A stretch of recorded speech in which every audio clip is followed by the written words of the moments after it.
Work-life balance is a scam. The idea of balance is complete bullshit. But wait, what about these people? What he basically argues for in the book is a slow revolution, and that's why the title is Slow Productivity. Both groups of these people, those who believe that you should be dedicating all your time to working, and those who believe in the importance of working sustainably, they're both successful, so which group is right? In this video, we're going to be taking a look at both groups of people because they have such different views, and to be honest, I don't think either of them are right. In this video, we're going to be taking a look at what framework should you be using in your life so that you can achieve whatever success that you want. I'm Loveleen, a medical student at King's College London, and I'm on a journey of learning more about health, mindset, and becoming your best self.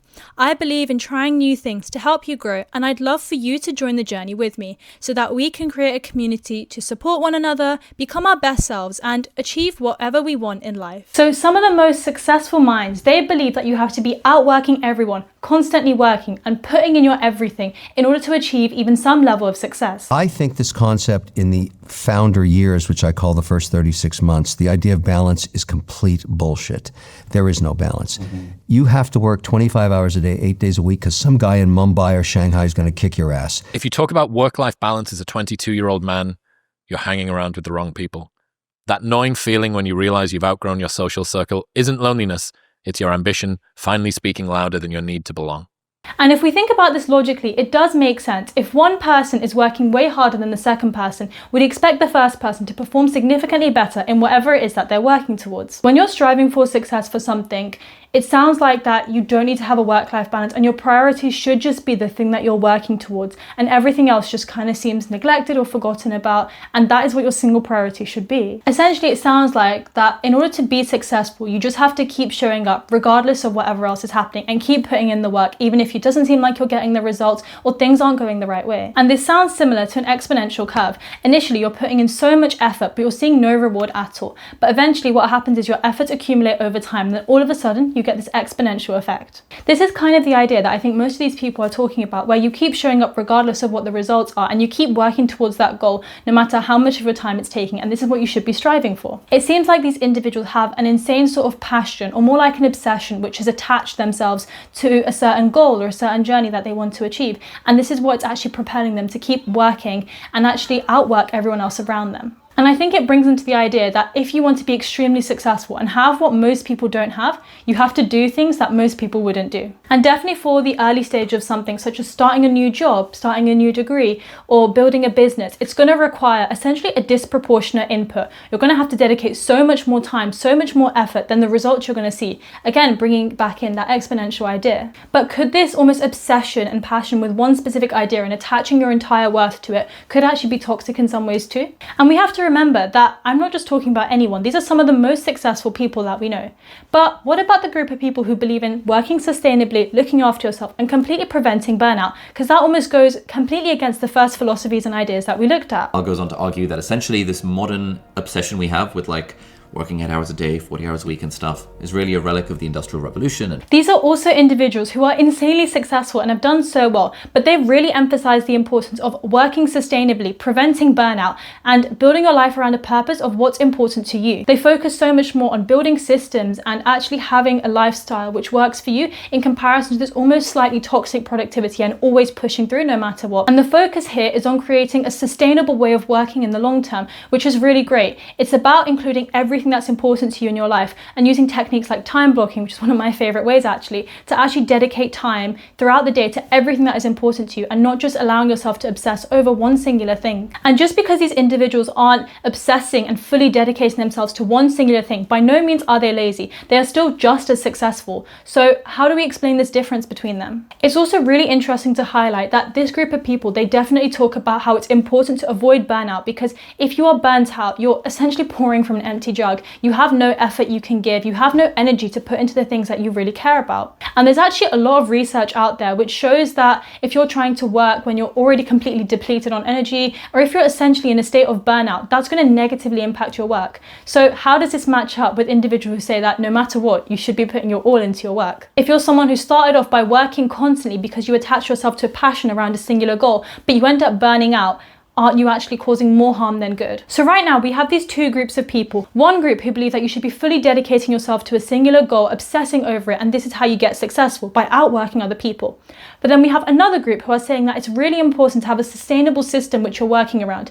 Both of these groups are very successful individuals in them, so who is actually right? And to be honest, here's what I think. I don't think either of them are right. I actually think there's two aspects to this, and that's why both of these groups are wrong. Life isn't just one singular setting. You don't always have the same problems, the same situation throughout your life. So why do you have the same singular approach to productivity and how to organize your entire life? Throughout the year and throughout your life, you will have different seasons and different points in time, some which may be more demanding than others, and some which where you want to prioritize different things compared to others. For example, if you have exams coming up, during that time you're going to fully prioritize on working, and you may look like the person who is constantly obsessing and potentially toxic productivity, but you may be only doing that for a month in your entire year.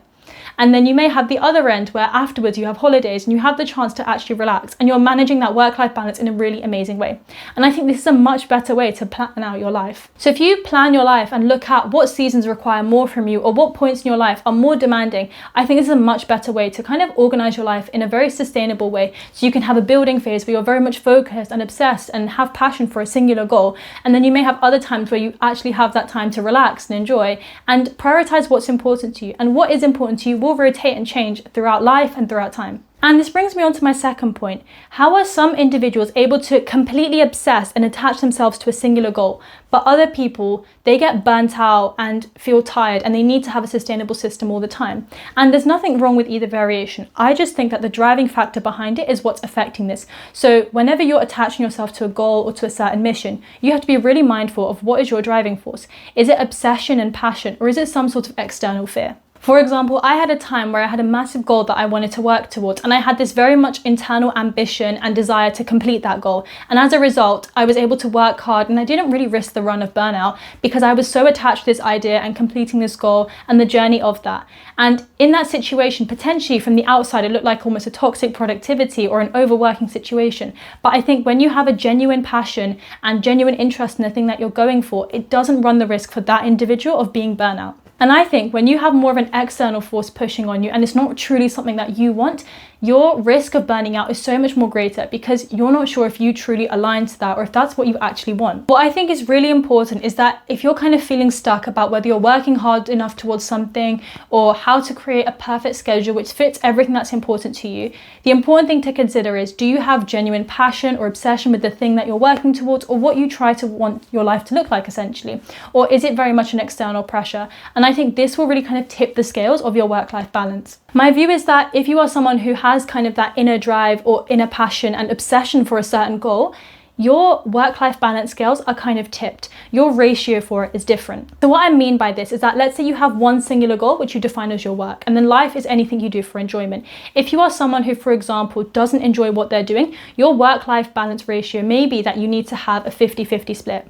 But when I'm talking about individuals who seem to constantly work without running the risk of that burnout for a specific goal, the reason I think that is because they have such a passion for that thing that their scales are tipped. So let's say for this person it's 70-30, which means that they have that passion, that desire to spend more time working on it because that's not something that drains them, because they have that inner drive for it. In comparison to someone who's working with external pressures, because their threshold and their ratio for that work-life balance is lower, their risk of burning out is a lot higher, which is why working sustainably becomes really important here. As someone who's experienced both an internal passion and desire to achieve something, but also external pressure to do something, and as a result, those are both very different feelings, and your risk of burnout ends up being quite different for both of them. And as a result, I think this is what ends up changing your definition of how much work-life balance and your ratio between the two you need. And depending on what season of life you are, how passionate you are about working in the thing that you're focusing on in that point in your life. So work-life balance might be kind of a scam. I think it's really important to consider, what season of your life are you in? Are you potentially obsessed with one particular thing and working towards that goal? Or are you trying to include more things in your life to build a more fulfilled life? Because ultimately that's what's really important to do. Let me know in the comments who you agree more with. Do you think that the constant grind and hustle is a much more appropriate way of looking at things, or building sustainably and working sustainably? Thanks for watching, and make sure to check out the other videos on my channel too.